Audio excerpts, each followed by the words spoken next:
And we will start there as we bring in the voice of the Atlantic Coast Conference, a man who deserves zero blame for the fact that only Duke is still bouncing a ball on the men's side of the bracket. Wes Durham. Oh, a golf Georgia hat. Very nice. Thank you very much. I normally just stare at the camera, but I saw you kind of tip your cap, and that is quite striking. How are you, sir? Doing well. How you been? Been all right? Yeah, things are good. Got a Hurricanes game tonight. They're good. Duke's still bouncing. We got three three local women's team. You were here for the absolute, curb stomping of Michigan State. Yeah. They did the best they could, but it's like, you weren't going to keep water out of the basement. NC State was everywhere. So it's good, happy times right now at NC State when you have what the women are doing and the fact that there's obviously a lot of optimism in Will Wade. I mean, we could just start here. We know the guy can win, right? Yep. He's won everywhere. He won 20 games at Chattanooga. So he won at VCU, at large bids at VCU. He was really good at LSU. Yep. I was impressed that he addressed why he was at McNeese State. To me, that was the most important thing that I heard that I didn't expect to hear. I didn't expect to hear about it. But he brought it up. I give him credit for that.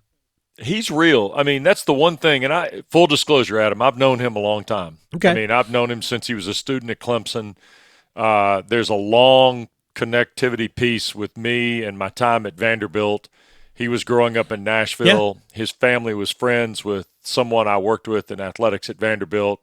And when he went to school at Clemson, that person reached out to me and we connected. And he worked for Oliver Purnell, who, as you know, Oliver Purnell was the coach, and Oliver Purnell was the first guy I worked with out of college at Radford. Mm-hmm. So, there was a pretty convenient bridge. And we've not been like Christmas card exchange guys, for 30 years, but we've known each other a long time and known of. And I did games early in my television career when he was at VCU, and then he and I touched base a little bit when he was at LSU because and he and I have touched base through this process. Okay. And I'm thrilled for him because he does deserve a second chance. And, people who were anxious about him getting a second chance, well, then you didn't want Rick Pitino to get a second chance, John Calipari to get a second chance, or any other person to get a second chance if you didn't want Will Wade to get one. I'm excited for him. I'm excited for NC State because he is a different guy now. This is and you can relate to this because you and I are old enough to remember this. Mm-hmm. He kind of comes into the league at a time like when Valvano, Kay, and Crimmins all showed up in the ACC, except he's just the one guy. Right. Now, I would say that Jay Lucas is much deserving of the Miami opportunity. Ryan Odom is a perfect fit at Virginia. We'll see where Luke Laux goes at Florida State. I think it's an interesting choice, and it's a bridge choice in many respects, which I appreciate because of what Leonard did there for a long time. But I look at Will Wade as being the front guy of the new hires in the ACC. Nothing against Ryan, nothing against Jay, nothing against Luke Laux. There's another job that coming. Lord, Will Wade's named and Troy Taylor's fired almost at the same time here today. Yeah, Andrew Luck was busy out in Stanford. Yeah, ACC legend Andrew Luck getting busy in his role. So I am excited for NC State. I'm excited for Will. I think it's a really good fit. I think he is going to be – I would not be surprised. I'm just going to tell you this. I don't know anything about this, okay? Mm-hmm. 3 of his top 6 scorers at McNeese State could be wearing Wolfpack red next year. Sincere Parker, DJ Richards, and Kadir Copeland, whose career ironically started at Syracuse, could all be in Raleigh in the next 30 days. Let's just be honest. Yeah, no, I would imagine we'll see a fair amount of that. By the way, another ACC legend also getting busy these days, Tiger Woods, another ACC legend. I'll just leave that there. Marshawn Lynch, Jared Goff, I can roll them off at you, Aaron man. Rodgers. I told him, first time I met Mark Batson this year when Cal played at Clemson, I said, boy, it's great to shake hands with an ACC legend. He said, what do you mean? So I'm sorry, man. You played at Stanford. You're in the ACC. You're now an ACC legend. Go find the lie. Just go find the lie. Go find the lie. That's exactly right, Gold. That's exactly right. Wes Durham is joining us here on the Adam Gold Show. Wade definitely, I mean, his pedigree, his ability to win, and there's a really good piece right now at Trinity Road Times, which is an NC State centric website. They cover the sports, and Alec Lower, we've had on this show before, did kind of a profile of Will Wade as a coach in terms of what they've been good at. And the thing that jumped out to Alec, and as I'm reading it, like he is an adaptable coach. Some coaches come in and this is how we're going to play. So I'm going to get players to do what I want them to do. He's been the opposite. They will play fast. They have played slow. They have been great offensively or at times bad offensively. But the one constant in all of this is the dude wins basketball games. That's correct. And that's what NC State wants. I don't care what you do or how you do it. I've said this before. Nobody will care how as long as it's a W at the end of the day. I think that's a really important thing to say. I haven't read the article. I'm going to go see if I can't seek it. Okay, because I'd really like to read it. His teams at Chattanooga were different than his teams at VCU, right? I mentioned the TV game I did a few years ago. Right. 11 or 12 now, as it turns out. He was at VCU. He had a really talented team. That's when they got the at-large to the NCAA tournament, okay? Yeah. And at the time, he had a player who is now in the NFL playing center named Mo Alley Cox. Okay. And Will came up to me at the shoot-around. They were playing at Middle Tennessee State. And he came up to me at the shoot-around, and we were sitting on the sideline, and he said, "Hey, I want you to watch the Mo Alley Cox kid. I got 6 NFL people hassling me at my practices. You do the Falcons. Can he play?" And I said, "Yeah, I mean, just based on his athleticism and his size, and if he runs well and he does all the underwear Olympic stuff pretty good, he'll be okay. And he'll get a camp invite at least, right?" And he calls Mo Alley Cox over, and he says, "Mo, this is Wes Durham. He does the NFL. He thinks you can play in the league." So there you go. A lot of pressure. I mean, not really, but, I mean, he's telling everybody. Right. I mean, that's where he is. He's going to live on that front line. And I respect, like, I was listening to part of the presser as well. You know, kind of the shoot from the hip stuff is what he believes, okay? And, look, that's why I used – and it might be sacrilege in some respect to say the Valvano analogy. But remember, Jim came here, Adam, with a lot of positive at a time that was a little dark for NC State. They had success. Norm Sloan had won a national title. But as they got further into the 70s, it just didn't feel like it was going the right way. And Norman wasn't happy, and NC State wasn't happy, and, you know, Willis, it was back and forth and that kind of thing, right? Mm-hmm. So at the end, the change was made. And when they hired Valvano, it was who, right? And look what happened. Will, you know who it is. What did he say? 19,000 people on November 3rd for the opening game. You tell me that won't happen. I'd be curious as to see who the opening game is against, right? Hey, that point alone, I mean, they're going to show up to watch him. It's going to be interesting to see. And look, he's a Clemson grad, so I can go here too. Mm-hmm. There's a little bit of Rick Barnes, the early days in him. Sure. Okay? Is he going to offer to fight Jon Scheyer? I don't know that. I don't want to go there. But that's what I mean. It's going to be important to kind of keep that perspective in mind. You know, and he's already said, I want you to be able to, you know, dominate the water cooler the next morning after we went on the road and, you know, rather say whoa than go, stuff like that. I just think the right approach, that's why I believe he's such a good fit for where they're going. Yeah, and again, I mean, he wakes up winning. And the NC State needs to see that on a regular basis. There just hasn't been enough winning. Look, I know in year one it's going to be predominantly a portal roster. It sort of has to be. Right. It's going to have to be. Based on the calendar, it's going to have to be. Yeah. But beyond that, I don't see a path forward for really anybody that doesn't involve a good foundation of high school recruiting. And that's where State's been okay, not great, but I would argue that up the street at UNC, it hasn't been to the level it's needed to be for them either. And yeah, I know. Ian Jackson and Drake Powell, the dynamite players. Nobody's saying there's that, but you need more than just two every year if you are turning over your roster like everybody has been doing. And let me add this though.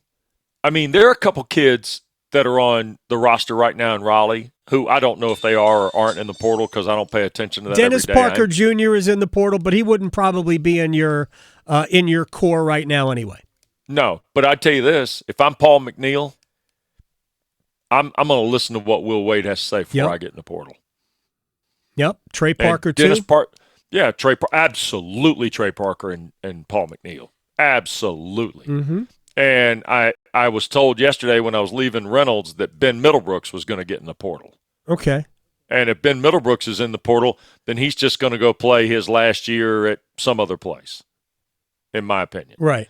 And there are dozens, or no, I shouldn't say that. There are hundreds of those guys in the portal today. True. Who, they got the 1 year left and we're going to go play somewhere else. But if I'm Trey Parker, if I'm Paul McNeil, I'm definitely listening to what Will Wade says before I exercise the portal. No doubt about it. Wes Durham is joining us here on the Adam Gold Show. I want to get to Duke here before we have to say goodbye, but sure. Will Wade can say definitively, emphatically rather, that we'll be in the top part of the ACC and we're going to be in the NCAA tournament next year because we all watched ACC basketball this year and the opportunity is there to make a giant step from missing the ACC tournament to even being a team that gets a double bye. I'll say it out loud. It is ripe for that. Now, we don't know what anybody's roster is going to be. What surprised you the most about this particular year in the league? I thought Duke would be good. I thought Clemson would be good. Thought SMU had a chance. I guess I'll be honest with you that when the bottom third or the bottom 5 or 6 of the league was really bad.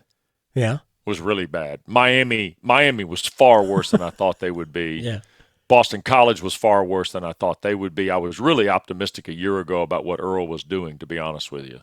And now I am, I don't know. I mean, I've kind of gone through one of the websites to see who's in the portal reportedly. Right. I did it last night, and I'm like, wow, come on now. What are we doing here? I mean, Wake Forest, I don't know what Wake Forest will be right now next year. Yeah. It's been a rough go for Steve Forbes. Yeah, and to be honest with you, I saw something on social media last night where are they concerned about him in West Virginia? I mean, if you're Steve Forbes, you could certainly make a preemptive move. Yeah. Herb Sendek wasn't fired at NC State. No, he left before. Right. At some point, you stay ahead of that posse. I think Clemson, I know that Chauncey Wiggins went in the portal last night. My son used to work there, so he told me that last night. And the kid, Del Jones, who was the freshman, got in the portal for them. Look, I think Louisville is going to be real, okay? I think Louisville has got continuity. I think Carolina will sort it out. I'll be interested to see how. Yeah. I think Duke is going to lose 3 to the draft. At least. Malawach, Flagg, and Knipple are all gone. Sion James obviously is a senior. I think Tyrese Proctor's playing his way into the draft too, by the way. Absolutely. So that could be, but John's got players coming. It's a cycle, man. Oh, well, and he's going to do, and again, he's going to go find the Malik Brown and the Sion James in the portal that want to be a part of the Duke experience. I think Brown is back. Brown's got another year. So, good heavens. Yeah, exactly. How about that? Exactly. And they've got Pat Ngongba who's shown he's going to be a really good player. Ooh. I'll be, and the question I would ask then is kind of where does Duke fit in what you're looking at? If they go to the Final Four and win the national championship, we're automatically going to put them at the top of the card, regardless if they need name tags or not when practice starts. I think that you're going to have 4 or 5 other teams there. You're going to have 4 or 5 other teams there. The problem in some of this, Adam, is real quick, is the size of the leagues has created the issue. You don't have 12 and 15. You now have 18. So the math, as I like to say, doesn't work for everybody anymore. You're right. It just doesn't. And therefore, you better schedule November and December accordingly to what your talent level is going to be. So regardless, if you play, you're going to be 14 and 3, 15 and 5, 15 and 2, whatever it is, right? You don't need to be. The last thing you need to be is 7 and 7 going into late December, in my opinion. Yeah, which is really what hurt North Carolina. They overscheduled that team. Now, maybe they didn't know Florida or I don't know why you wouldn't know Alabama was going to be good. Alabama was scheduled for. That was the SEC. That was the ESPN game. And the Auburn was part of the Maui, and as was Michigan State. Right. Florida, I think, snuck up on everybody. Nobody thought they would be this, but that team is amazing. All right, let me quickly about this Duke team. And then a theoretical question for you before we have to say goodbye. Wes Durham is joining us, the voice of the Atlantic Coast Conference, who apparently has a tea time later because he's wearing a golf hat. Says golf. Golf. The Blue Devils are no joke. We all know this. I've been the more I watch them play, the more I watch them take apart good teams playing well. And I thought Baylor played well in their game on Sunday. Yep. The more it gets me angrier that Jon Scheyer wasn't the coach of the year in the ACC, and this is no disrespect to Pat Kelsey. Sure. We watched the league this year. 18-2 doesn't do it for me. How you get to where you are does it for me. To get that collection of talent to play the way they're playing, I think speaks to how good a coach Jon Scheyer is. That team has everything times 2. Yeah.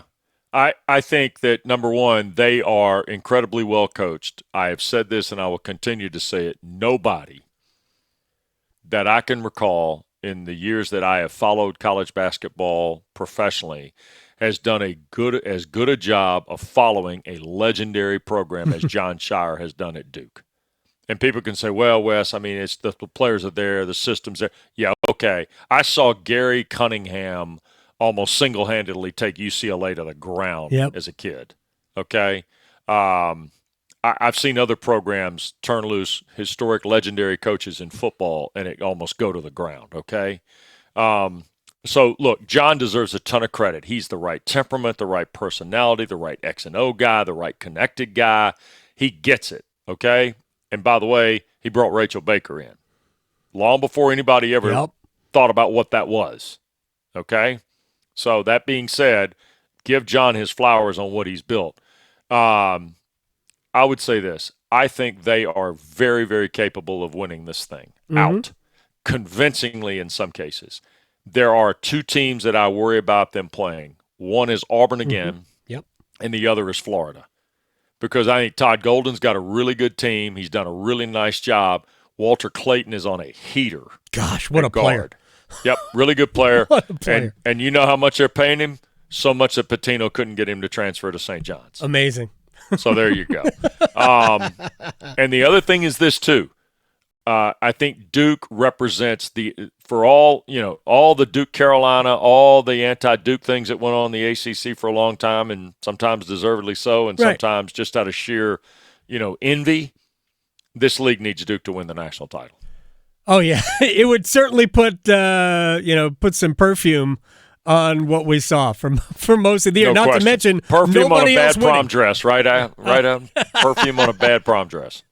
Hey, my prom dress was great. I don't know what you're talking about. Yeah, yours was. I'm sure it was. It was fantastic. Exactly. Off white, but all good. Wes Durham joining us here on the Adam Gold Show. I think I agree with those 2 teams, and I do think they've got Caleb Love in Arizona. So I was asked this question this morning. Yeah, I love it. I absolutely love it. I think this is the way I see it. I think Caleb Love can have one of those Caleb Love games. Yes, he can. And Duke win this game by 15. And there's no disrespect to Arizona, who I think is really good. That's what I think this Duke team's focus is about. Let me ask you a question. Sure. Real quick. I know we're burning time. Victoria, I'm really sorry. As someone who's followed this league as long as you have, it somewhat concern you that the minute that game ended the other day, Caleb Love went over and slapped up Jalen Rose? That was weird. Well, Love almost went to Michigan. All right. Well, and here's the thing: the guy who helped Carolina beat Duke twice in like 40 days to end Mike Krzyzewski's career went over and slapped up a guy at the table who essentially set the trend in college basketball in the early 1990s for so many things and was just like the anti of both Carolina and Duke. It just shocked me, that a broadcaster would dap up a player. That was the honestly, that's the thing that went through my mind. On the air, you mean during the game type thing? Yeah. I just didn't understand it. What are we doing? Well, Jalen. We're getting Jalen in the game. What are we doing? First NCAA appearance in a while for him. It certainly is. But actually, he gets to take credit for. That's right. Anyway. We don't have to. It wasn't. Although the other ones we don't know. Yeah, that's true. We don't know. Could be vacated. CBS's appearance there could be vacated. Nice, thanks. All right, so real quick before I say goodbye, yesterday I had an embarrassing moment on the radio, and I just want your quick reaction to this. So Victoria was playing bump music yesterday, and it was all birthday songs. Okay. And I'm like, oh, man, it must be somebody's birthday. So I said, whose birthday is it? And her answer was, it's mine. And I just almost passed out because it's her birthday, and I forgot. And really, time for you to think about things, Adam. That's what I said. Mm-hmm. That's what I said. Yeah. So it's somewhere on the you can see it on the internet. By the way, I sent you that article. I appreciate it. I look forward to reading it, and look forward to seeing you on a golf course. I wish that you would send out videos, maybe some tips on, bunker play or something. Tips from Wes. I'll leave that to I'll leave that to guys who thought they were going to the Big East tournament and didn't. So there you go. That hurt me. Wes Durham, voice of the ACC. I'll talk to you later. You're laughing. You're laughing because you know what I meant. I know exactly what you meant. Guys. Oh my Take gosh. care. On that note,